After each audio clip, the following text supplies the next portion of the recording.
Serial killer Ziaul Ahsan খুন করেছেন প্রায় 1030 জন মানুষ, যা সিরিয়াল কিলিং এর ইতিহাসে সর্বোচ্চ।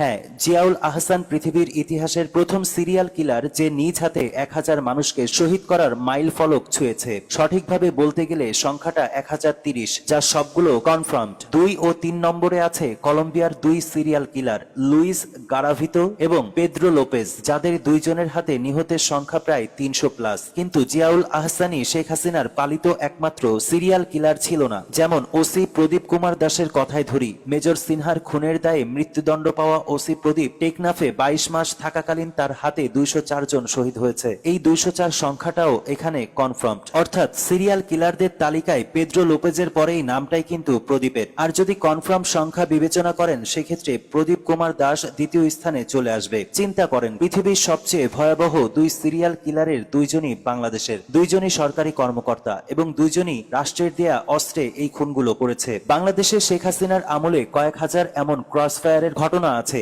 গুম কমিশনের সাথে যোগাযোগ করে তালিকা বের করতে পারলে দেখবেন ইতিহাসের সবচেয়ে ভয়াবহ 10 সিরিয়াল কিলারের মধ্যে অন্তত 3 থেকে 4 জন শেখ হাসিনার নিজেরই তৈরি করা। যাই হোক, কেউ একজন উইকিপিডিয়ায় থাকা সিরিয়াল কিলারের লিস্টটা আপডেট করে জিয়াউল আহসান এবং প্রদীপ কুমার দাসের নাম দুটো ঢোকানোর ব্যবস্থা করেন।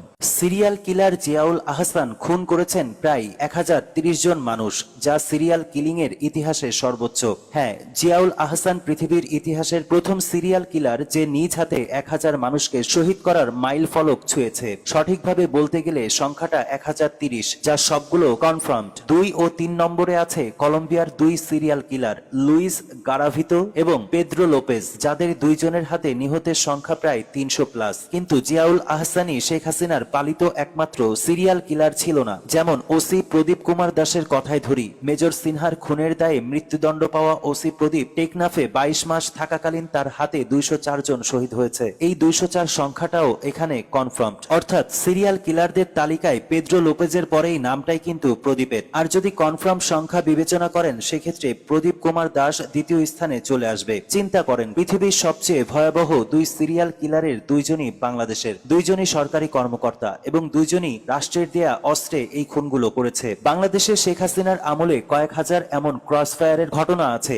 গুম কমিশনের সাথে যোগাযোগ করে তালিকা বের করতে পারলে দেখবেন ইতিহাসের সবচেয়ে ভয়াবহ 10 সিরিয়াল কিলারের মধ্যে অন্তত 3 থেকে 4 জন শেখ হাসিনার নিজেরই তৈরি করা। যাই হোক, কেউ একজন উইকিপিডিয়ায় থাকা সিরিয়াল কিলারের লিস্টটা আপডেট করে জিয়াউল আহসান এবং প্রদীপ কুমার দাসের নাম দুটো ঢোকানোর ব্যবস্থা করেন।